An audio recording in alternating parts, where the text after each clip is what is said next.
sweeping down the coastal Cape. Meanwhile, here on the West Coast, West Virginia.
Special announcement.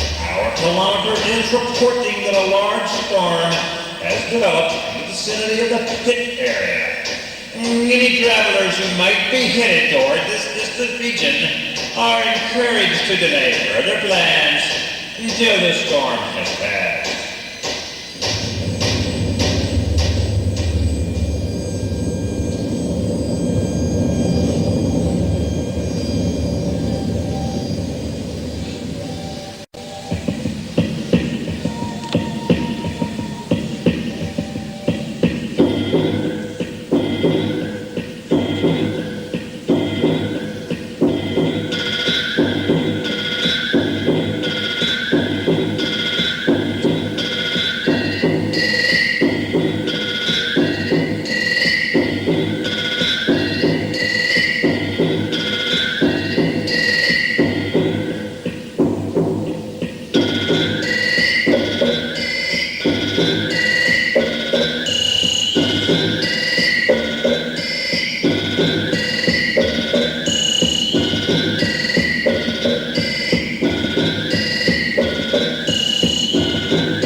name is Penn Gillette. You might recognize me. I did the Ralph Records 10th anniversary radio special, and I've also been featured on Kojak a couple of times.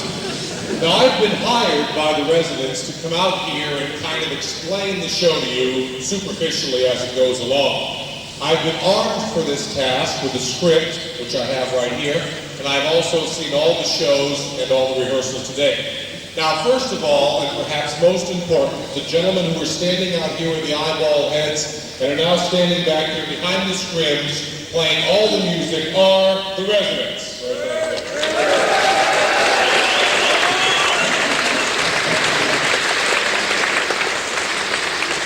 Okay, now here's what we heard so far. The first tune was called Voices of the Air. As far as I can make out, one of the residents talks about the weather all the way through it.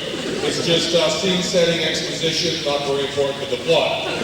That was followed by The Secret Sea, where a few dancers come out and crawl around with flashlights glued to their hands. It says in the script that that was supposed to show us how moles have sex, or something.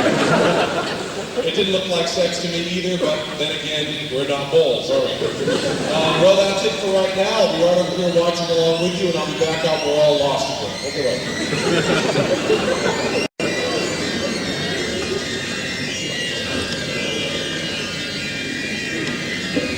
God of the nightfall, God of the shade, God of the demons, you made all of the evening, all of the night, all of the motion with that light.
low-tech sort of way.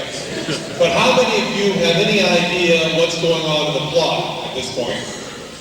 Okay, well, I'll try to fill you in as best I can, at least superficially, like I said. First of all, over here we have God of Darkness. That's just religious garbage, you can forget about that. That was followed by Working Down Below, in which we get all the information that the moles work down below and seem to enjoy it.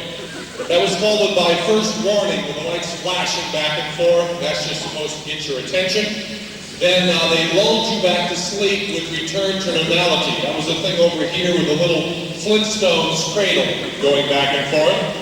And then bang, the sky falls. That was the last number with the strobe lights and the little cardboard things being thrown at you. So the mole's homeland has been destroyed, the sky has fallen, and there's another religious number coming up so we can all take another rest.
The plot actually gets quite interesting. Let me tell you what's going to happen. Now, the mole's homeland has been destroyed, so we're going to see them march up out of the holes, head across the desert. We're going to go by some weird old man, and then finally they're going to be led to the promised land in search of a new home. Now, I relate to this part a lot because when I was a kid, we lost our home. I was away with my parents for the weekend. When we came back, something in, like the TV or something screwed up and it had burned down our whole house. And my parents were very upset. I thought it was kind of cool because they interviewed me on television, got the paper and stuff. I was just a kid and stuff. But I felt sorry for my father, because my father used to take the bus to work, and after the house burned down, we moved to a new apartment. He used to get on the wrong bus to go to work, and then he'd have to get off, and he'd get very confused. And the way I see this next section is it's kind of like 1 million moles, all on the wrong bus, and all very confused. You watch.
tell you something. I've been around Ralph Records and around the residents for about a year now, and I have a theory as to who the residents are and how they work. I believe that there's only one resident and that he controls completely the other three, just like he controls all the rest of us. Let me show you what I mean. Don't get excited, just me. These will represent the other residents.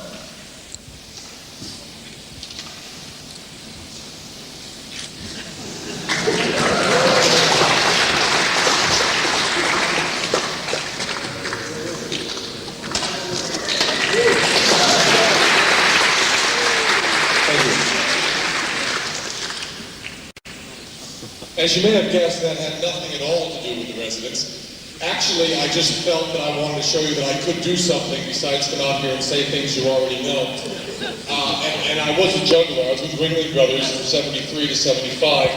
And then I wrote a rather successful show that ran in San Francisco. I've written actually 2 television pilots, neither of which have been picked up. But a lot of people were very excited about them. Maybe they will be, I can but hope. And on top of all that, for a while with Clyde Beatty Co-Brothers, I was a fire eater, and I think I'd like to do a little bit of that for you too while the residents are getting ready. We'll be right back to the show right after I do a little bit of this. Jolie, bring it down nice and artistically. Let's make this look nice. That's not really the fire eater.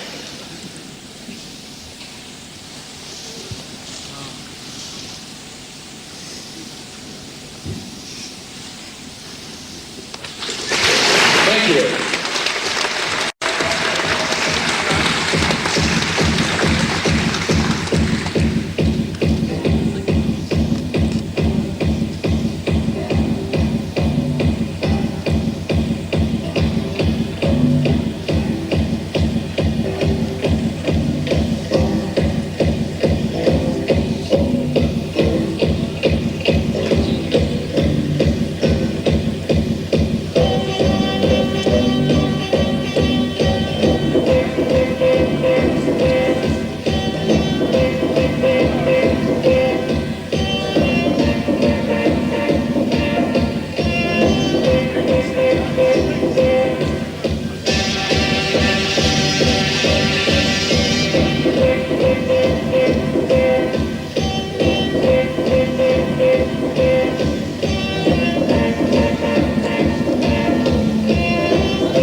your lips, flap your teeth, and we're back.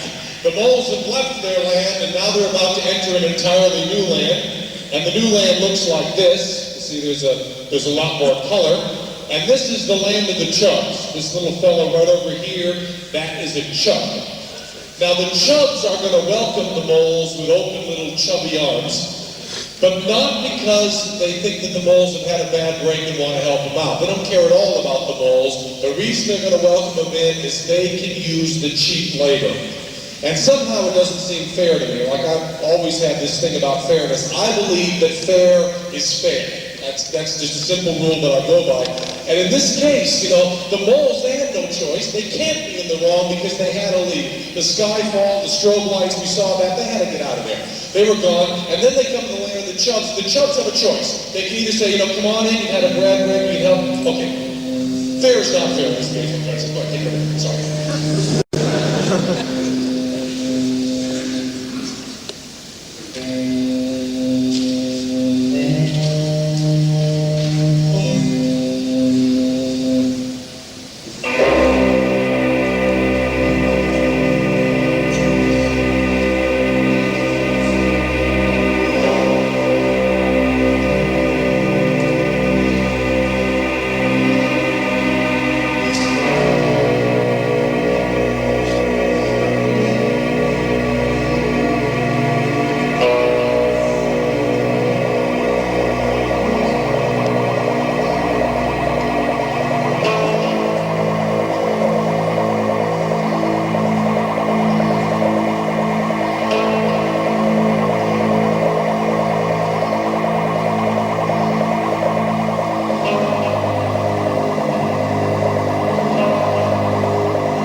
are. I don't care how many there are of you. And I don't care how useless you are. You don't need to be told by some guy like that you're not needed. You don't need to be told that. Let him down easy, find other work for him. You don't need to be told you're not needed, that you're not necessary. That's a very important thing to know you're necessary.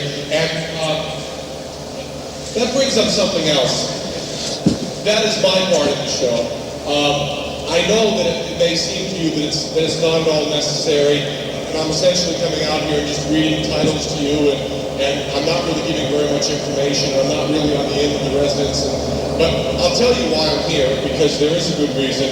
The reason is that I got a plane ticket from the residents from Los Angeles, California, over to here. They give me per diem, which is money per day. I get paid a weekly salary. I have snack food in the dressing rooms with the residents. I get to ride on the bus with these guys, and if they're willing to bring me along, it's not that easy to find work all the time. They're going to bring me along. I'm going to come along, and that's why I'm here. I'm on the bus with them, and you're not.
Is this on, Eddie? Yeah.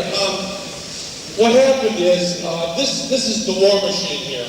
And when we played the United States, we did not have the War Machine as the ending. The residents didn't want the War Machine. We came over here, the record companies, they've signed a lot of deals, you probably know about that, they're trying to get more records sold. The promoters and the agents said they needed a snappier ending. And they put this War Machine idea in, which is not the end of the trilogy. There was a cultural...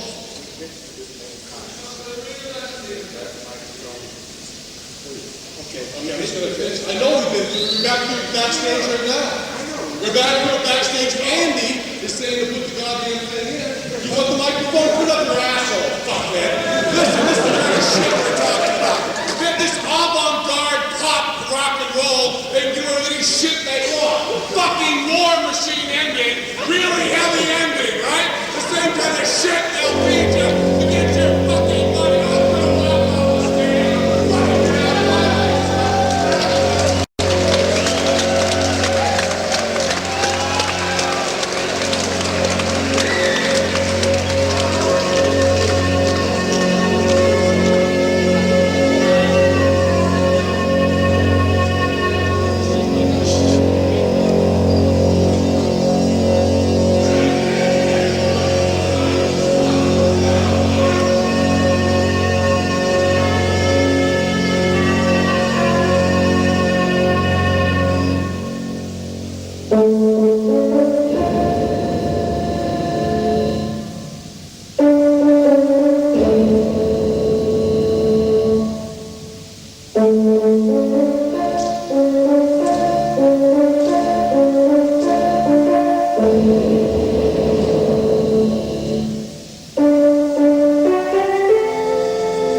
It's low. It's low. And you have to go low. Low. Low. Why did you do that? Why? Why did you? Just ruined our show. Just ruined our show.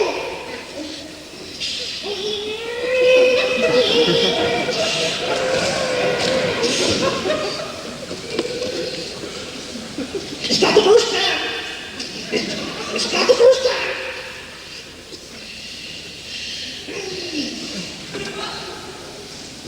It's been so confusing. It's gotten so confusing. All we wanted to know, that's French. All we wanted to know was who were the moles and who were the chubs. Chub. We thought we were the moles. I mean, anybody could tell that.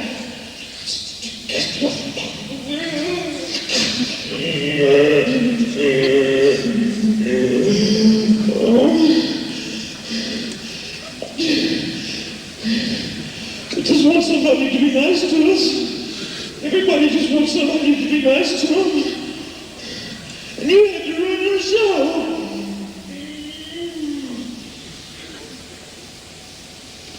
You don't look very good. Oh. Sometimes you just get confused.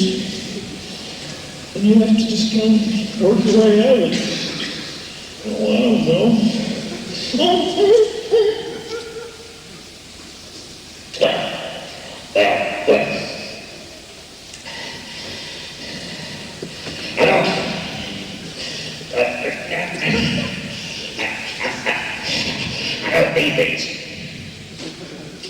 don't need things. You can give me them.